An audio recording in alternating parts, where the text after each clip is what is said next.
Hi, this is Albert from AWB Electrical and Marine Services. Just going through a bit of a fridge repair I did. This was originally picked up, given by a customer because this was diagnosed as faulty, no longer cooling.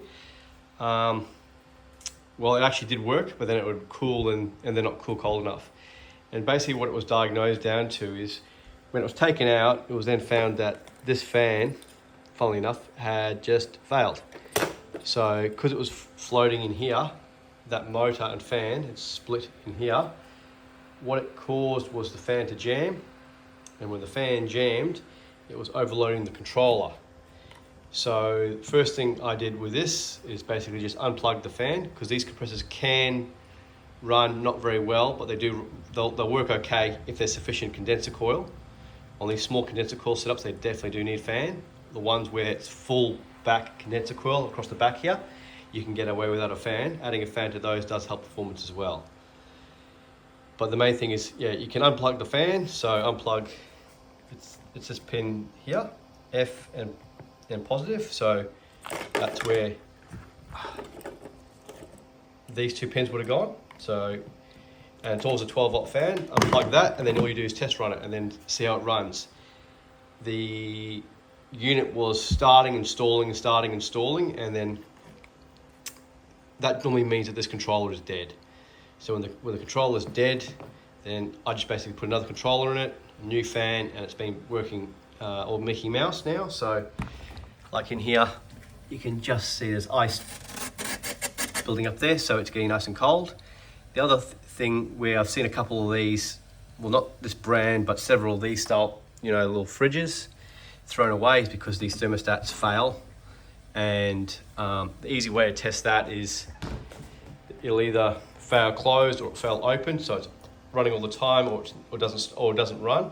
And all it is the thermostat generally on most setups goes between T and C. So between those two there, if you just put a jumper between them, it'll run it up, and they'll tell you purely operationally if it's working. Another little handy tip with these things to tell what they're doing if you don't have any fancy gear is a lot of the Victron smart chargers, the Bluetooth ones, you can turn them into a power supply, set them up for 13.5, 14 volts, and then you jump in the app and you can see the current's pulling, and you can see if it's pulling within spec. So you don't really need any fancy gear, and most people, these are very common now, Victron chargers, like the Bluetooth range chargers and that, and to turn them into power supply, see what the current's drawing. You virtually got a built-in power supply and multimeter in one. And once I did the fan, the controller, and ran it up, it's running like a new one. And in my experience, I've never ever seen one of these compressors ever fail. So these are one of the things where Seacop or Danfoss, they got it right straight off the bat, and they've never really been improved upon. There's new versions coming out nowadays, but these things are fairly robust.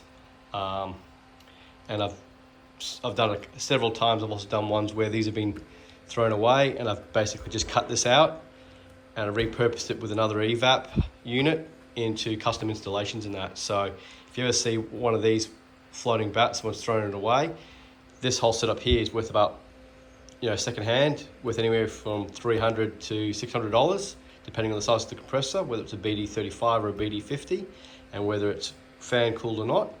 And you can get quite good results for minimal outlay. So hopefully that helps someone.